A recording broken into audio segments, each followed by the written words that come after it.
Entrevista importantíssima agora, hein? Ao vivo aqui no Live CNN. A gente fala sobre a COP28, o evento, esse encontro mundial que começa na próxima quinta-feira em Dubai. E agora teremos uma entrevista importantíssima com a ministra do Meio Ambiente e Mudança do Clima, a ministra Marina Silva. Ministra, muito obrigada pela gentileza de estar conosco. Temos aqui a ministra, pronto. Ministra que está com Gustavo Uribe. Gustavo Uribe é quem está mediando essa conversa, então lhe repasso a palavra, Gustavo Uribe, e reitero aqui o agradecimento pela gentileza da ministra. Eu que agradeço, Elisa. A ministra que foi muito generosa porque está com a agenda disputadíssima, viaja hoje ainda para a COP28, daqui a pouquinho. Muito obrigado, ministra, pela generosidade. Eu é que agradeço, Gustavo. Eu gostaria de começar perguntando a respeito de um grande desafio do mundo, que é não passar do limite de 1,5 graus Celsius até 2027. Se fala em um nível pré-colapso. Que políticas podem ser adotadas em curto e médio prazo para evitar esse quadro? Bem, nós temos, de fato, esse risco terrível para a sustentação da vida no planeta, o equilíbrio do planeta. A ciência está dizendo que não pode ultrapassar do 1,5, sob pena de corrermos o risco de aumentar os eventos extremos que já estão criando todos os problemas que nós estamos vendo. Ondas de calor, incêndios desenfreados, o problema das secas, de chuvas torrenciais, de tornados, todos esses fenômenos em prejuízo da vida, da economia e da estabilidade do planeta. O que precisa ser feito, no meu entendimento, é caminharmos sustentados pelo tripé: mitigação, combater aquilo que leva ao aquecimento do planeta, que é a emissão de CO2, ou seja, sobretudo carvão, petróleo e gás, mas também temos outros fatores, como é o caso do metano, que são responsáveis por essa emissão que leva a esse aumento de temperatura. Então, a agenda de mitigação e uma agenda pesada de adaptação. A outra questão, por que se adaptar? Porque a gente já está vivendo sobre um mundo que não tem mais aquele equilíbrio, aquela regularidade que nós estávamos acostumados. É só ver chuvas torrenciais no início do ano na Amazônia e agora seca. Seca no sul e agora temos enchentes terríveis que estão assolando o Vale do Taquari. Essa realidade, ela exige que governos e sociedade se adaptem a essa nova realidade, que são altos investimentos, e aí países desenvolvidos têm que ajudar os países em desenvolvimento.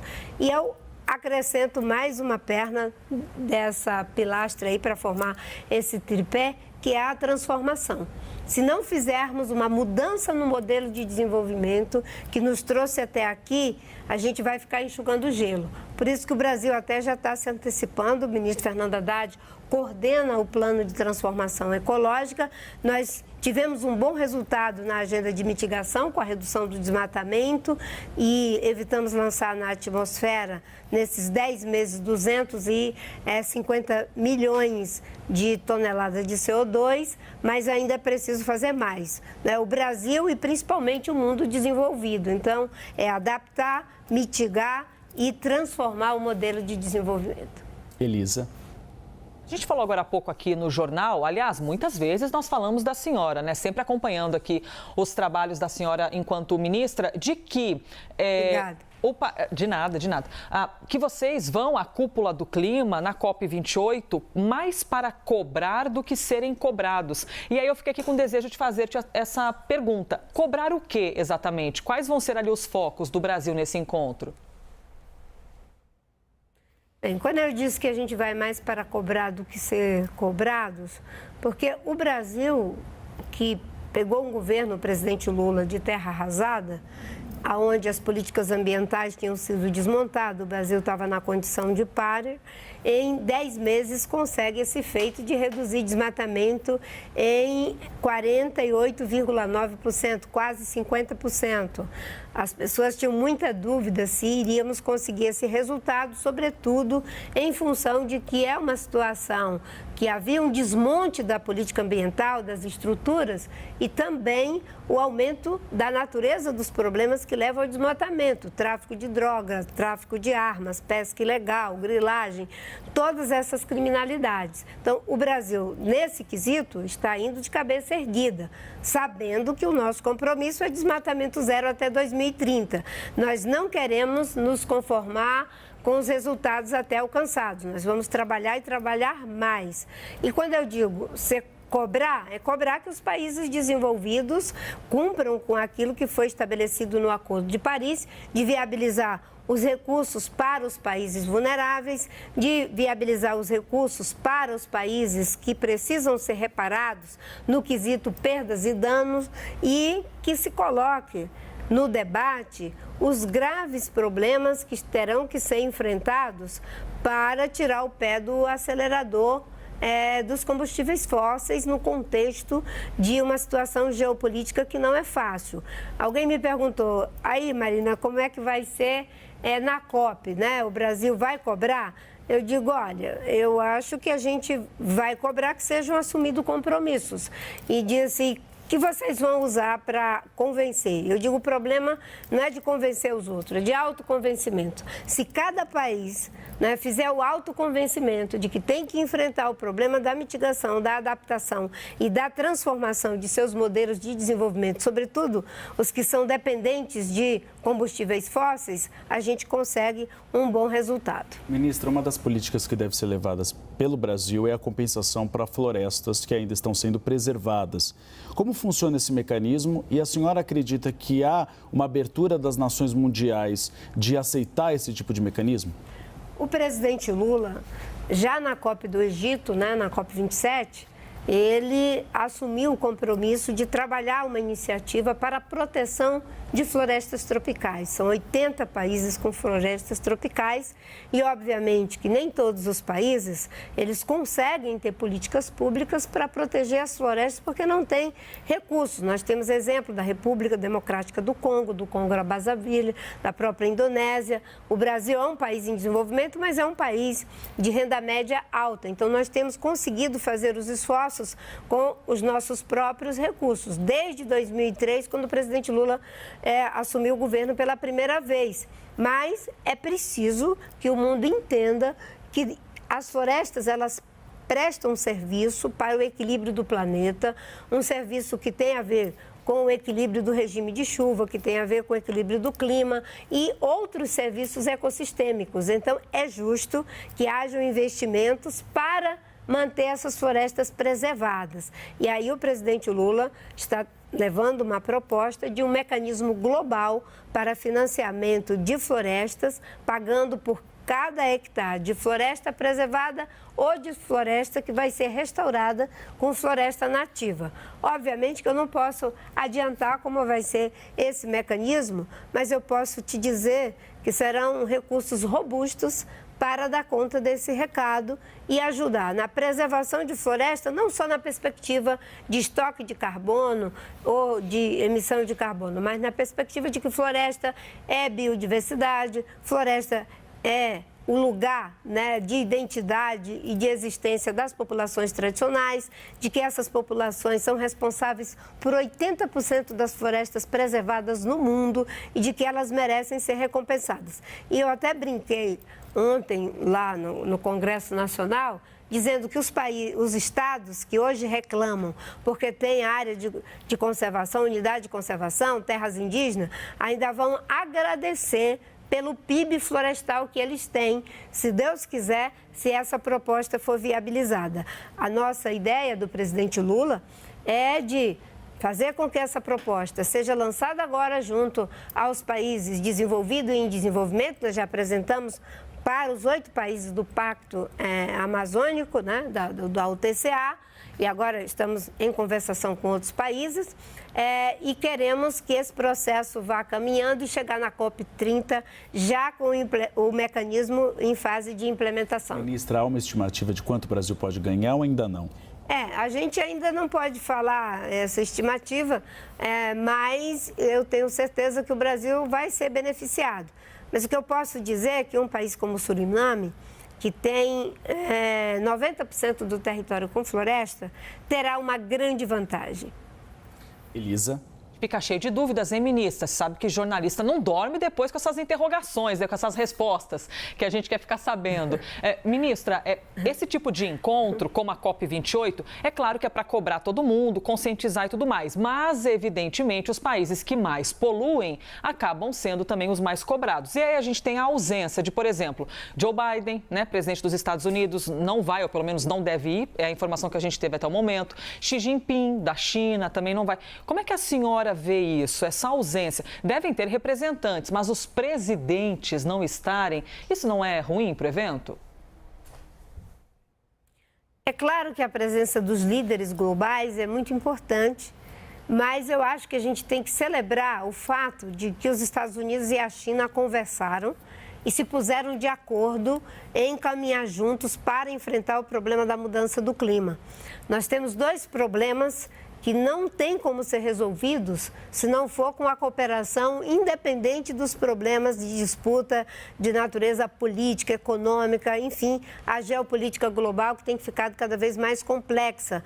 A questão de saúde pública em função do risco de pandemia, como já vimos com a Covid-19, e a questão do clima. Pode até ter divergências e diferenças em outros aspectos, mas no quesito nos manter vivos no planeta e manter o planeta em condição de manter a vida, isso aí só sendo um esforço de todo mundo. E a conversa que tivemos entre Estados Unidos e China mudou o humor da COP28, até porque nós vamos ter uma COP onde vai ser feito o balanço geral, onde vai ser estabelecido, pelo menos o Brasil está alinhado em trabalhar, de que não ultrapasse o 1,5 e de que hajam esforços, ocorram esforços para que se tenha compromissos compatíveis com essa meta que deverão ser trabalhados, agora na COP28, depois na COP29, para chegar na COP30 com as novas NDCs dos países, que são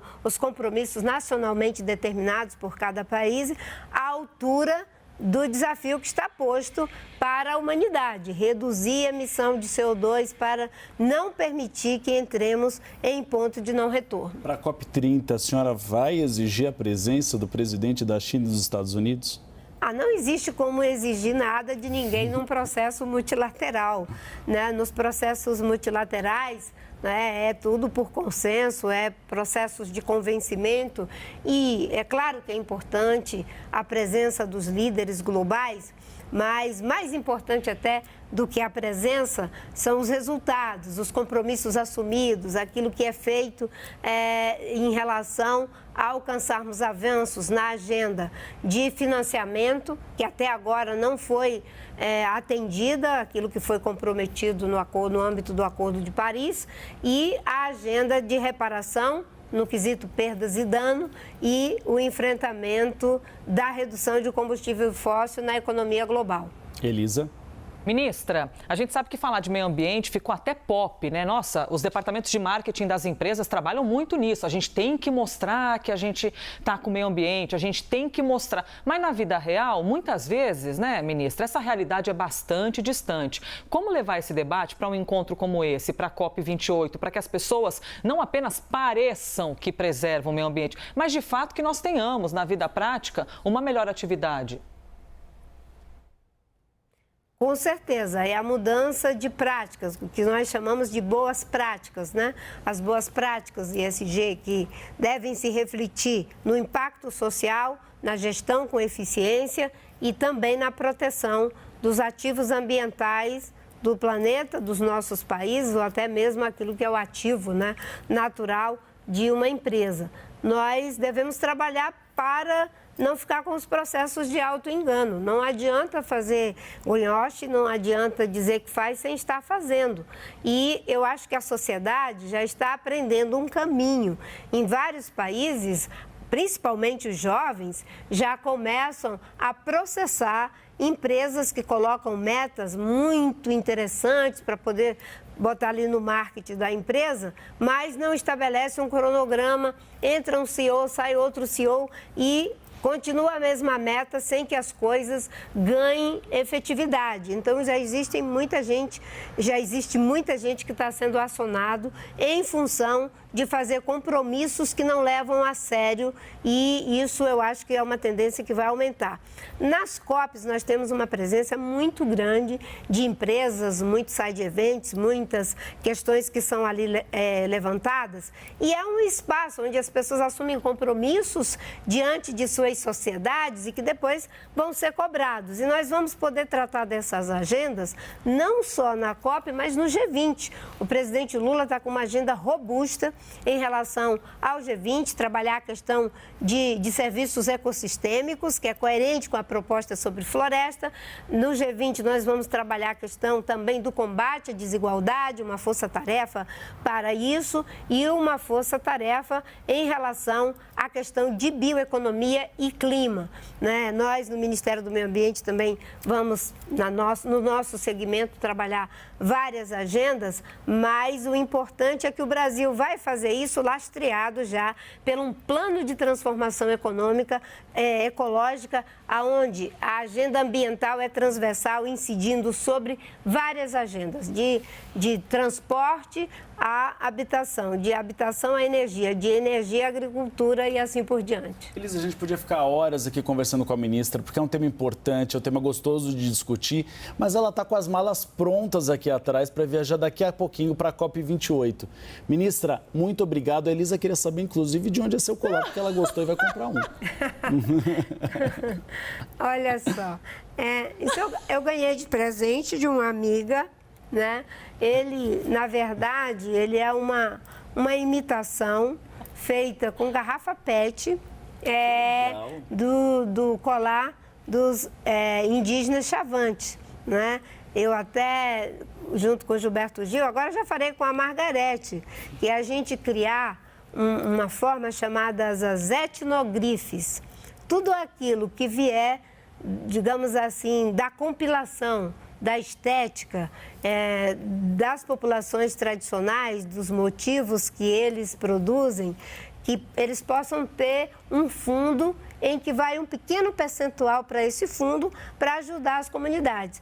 Quando eu e o Gil estávamos aqui, nós discutimos, depois nós saímos e agora eu e a Margarete vamos discutir isso. Um pequeno percentual onde, se você usa, né, essa estética, essa imagética, esse valor pictórico que tem essa peça aqui dos Chavantes, que eles possam receber um percentual por isso. A Elisa está disposta a ajudar, então, exatamente, quando tiver o lançamento. Mas eu vou pedir para minha amiga, viu, Elisa, para ela me dar o endereço, porque tem um serviço ecológico, você fazer isso reciclando os materiais que iriam para a natureza. Obrigado, ministra, e boa viagem para a COP28. Elisa?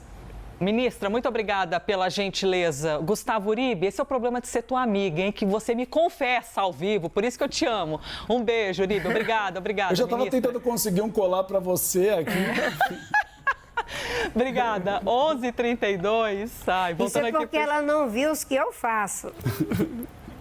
Olha, breaking news. Agora, obrigada, ministra. Muito obrigada.